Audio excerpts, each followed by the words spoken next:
This year, I'm finishing an album with my friend and rapper Ben. It's going to be called Haunted Mansions. It's a concept album.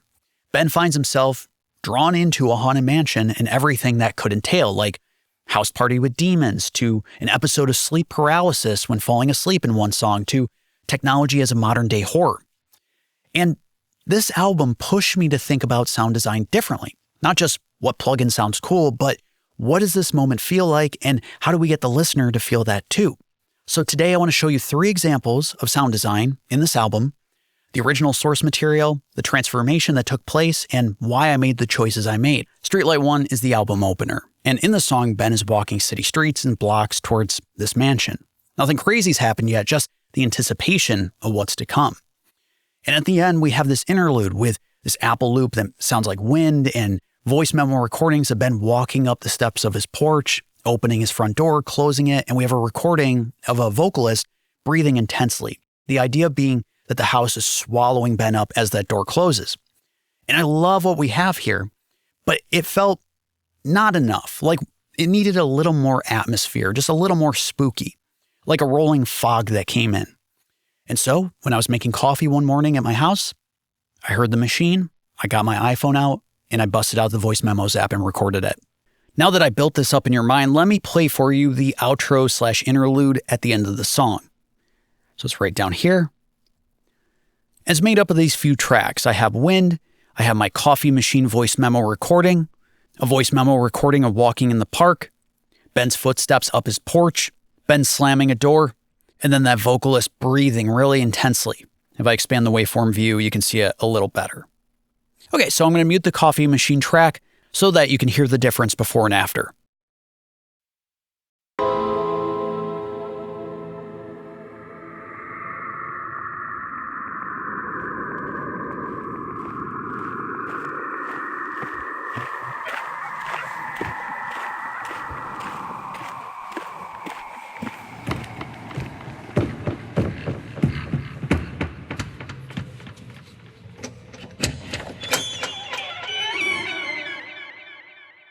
Hello.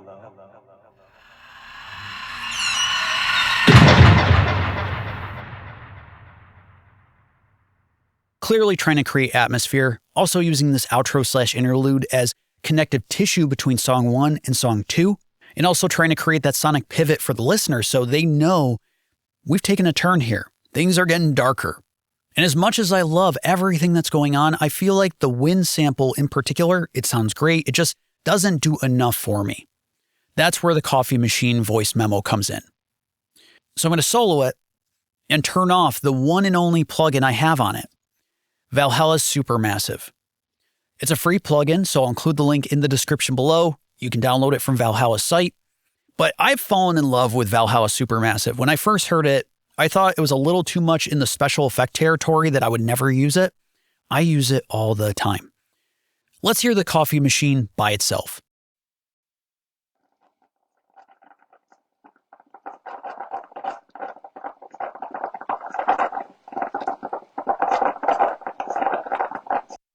Sounds like a coffee machine, right? It doesn't even sound like a great recording of a coffee machine. Clearly not a lot of care and detail put into the recording. But now, if I introduce Supermassive, take a listen.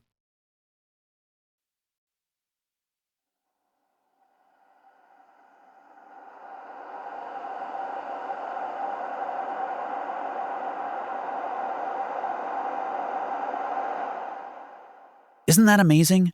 This recording of a coffee machine that was not special in any way is now a moment. To me, it sounds like fog rolling in. And it's just all of a sudden things got a little more creepy as our protagonist is walking up to this house. And in the mix with everything else,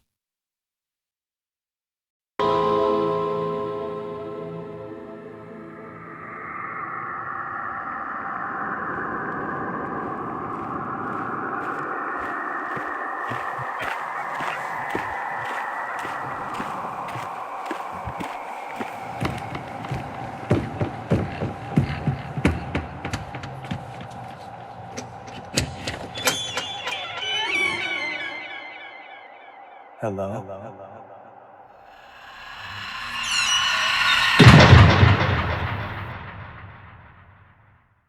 It's just that 5 or 10% more that makes the part feel more real to me, that makes me feel like I'm there, walking up those steps, opening that door.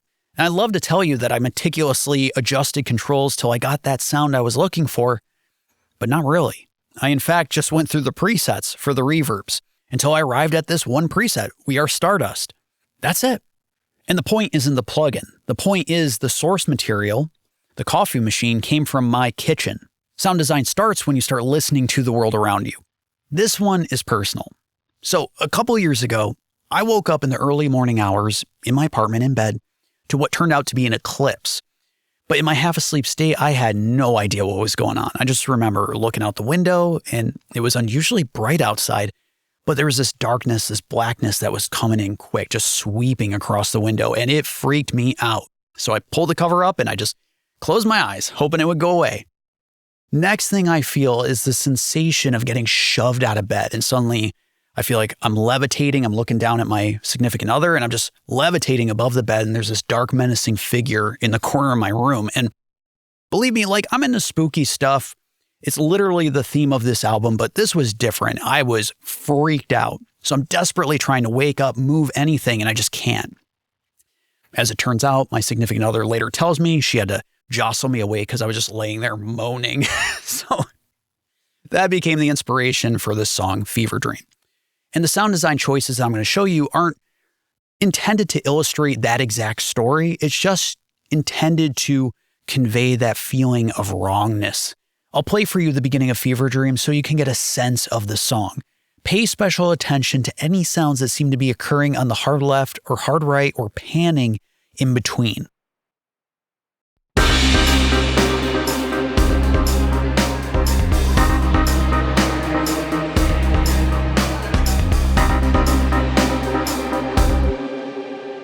Can you hear that voice that seems to be trailing from left to right? It's this track right here called CV Sample. I'll solo the track so you can really get a sense of what's going on.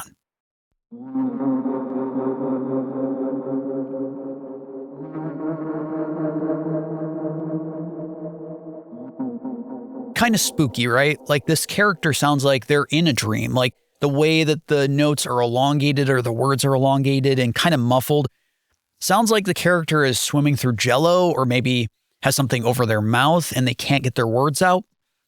Well, in fact, this sample is me trying to sing a note. There are 3 notes in total that are being performed. Let me play for you the original recording without any of these effects.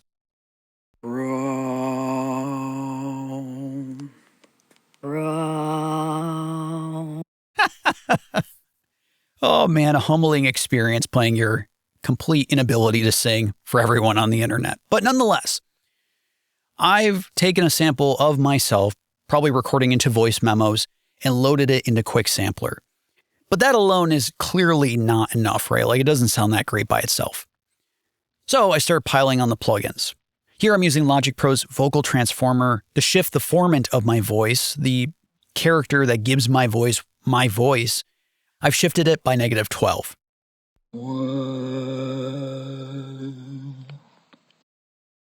All right, so now we're leaning into like demon territory, right? Not that exciting by itself, but now I brought in fat effects and I've bandpassed my voice, so everything below basically 200 hertz is being cut out. Everything above 3000 hertz is also being removed, so very mid-focused. And I've added Veridrive distortion.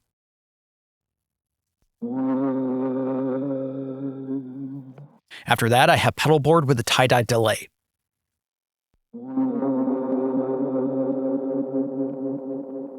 Now things are starting to get cool because there's that delay that keeps going and going and going, and it gives my voice this otherworldly feel. Then overdrive.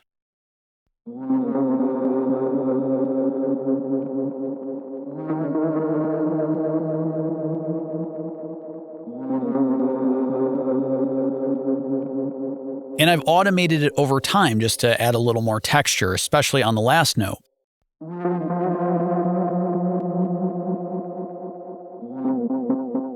Adjusting the drive. Then we have chroma verb.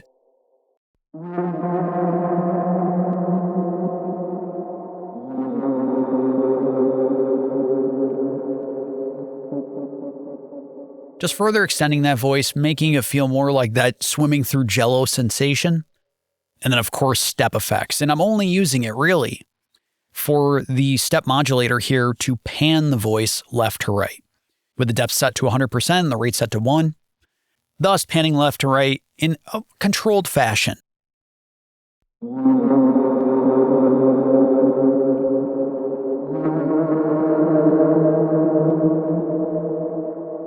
Following that, I have the channel EQ that's just cutting out some of the mids. I mean, I've bracketed the mids, but felt a little too bunchy right around 500 hertz. This is just in the throes of producing the song. I haven't really mixed the song yet.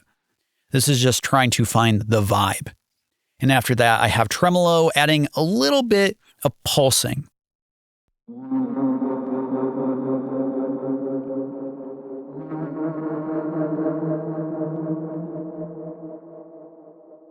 Cool, so we have this weird, spooky version of Chris in the background. And in the midst of these sound effects, there's also a crowd sound that I found a sample of and included.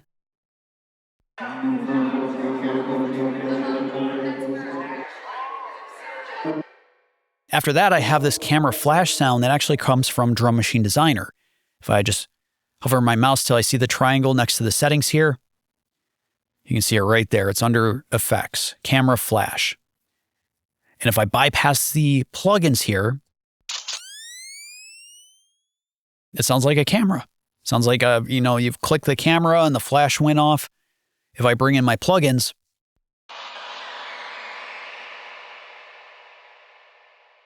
oh, all right, things feel a little weirder.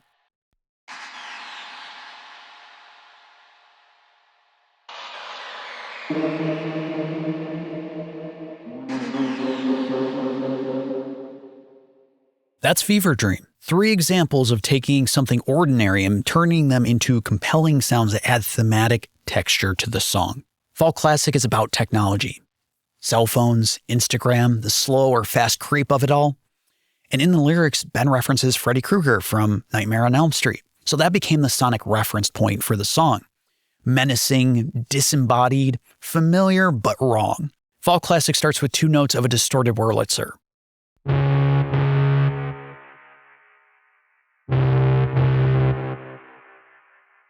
Right, that definitely gives you a menacing feel. It sounds like something we don't want to know about is coming from around the corner. But if I remove the audio effects that I applied to the distorted Wurlitzer,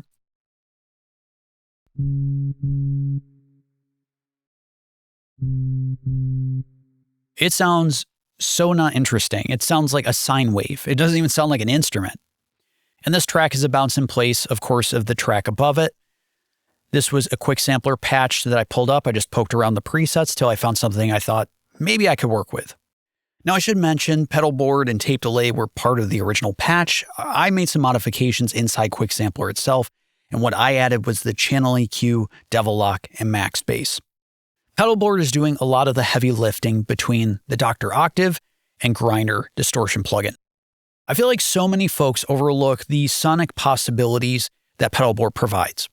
Of course, many folks who use Pedalboard are going to be guitarists, but don't let that stop you. You can apply it to a vocal, a synth, drums, anything. And here I'm using Dr. Octave to synthesize to generate a sound an octave below what the Wurlitzer is playing. Of course, the note's already low, so we're adding a lower note on top of it. If I bump up the octave control here, we'll hear it a little better. That sounds pretty awesome. I actually like where that sounds, but I'll bring it back to close to where I had it. Grinder is where all the aggression is coming from.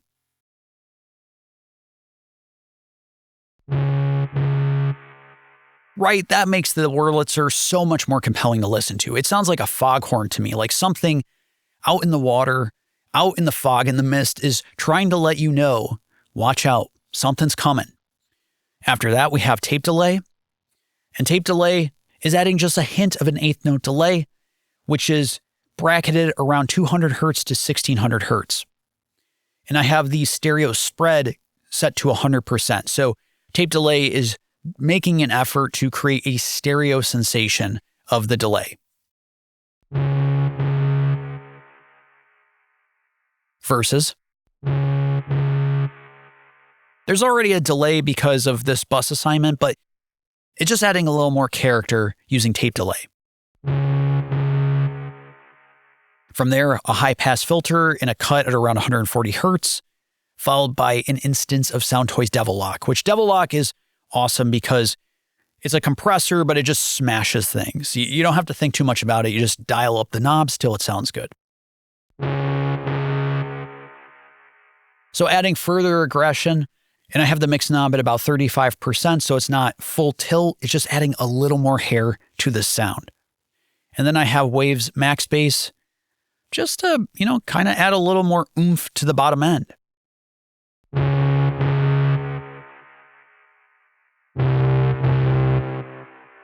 Again, before and after.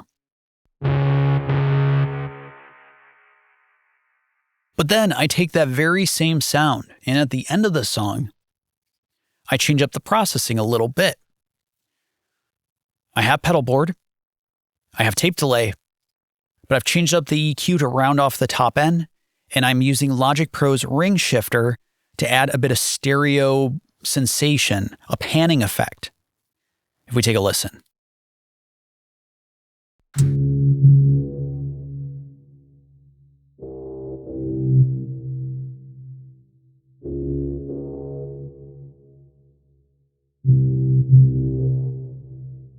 The only way I can describe it is I imagine this is what it would sound like if you were standing in the fog and a lighthouse beam was sweeping past you. Just distant, slowly panning, something between a sound effect and a musical moment. I feel like the phrase sound design makes the craft sound more complicated than it is. Like, you got to have a PhD or you got to be this tall to ride the ride. But sound design doesn't mean that you have to start from nothing or have exotic source material. Instead, it's about taking what you already have and asking yourself, what could this become? A coffee maker turned into a creepy fog leading up the steps to a mansion. The sound of a camera clicking turned into something pretty unsettling. And the sound of a whirly patch in Logic Pro turned into the sound of Freddy Krueger, at least in my mind. So the album's not out yet, but I'll let you know when it is. And if you want to check out Valhalla's awesome free Supermassive Reverb plugin, links in the description below. It's free, it's awesome, might as well check it out. Now go make something weird.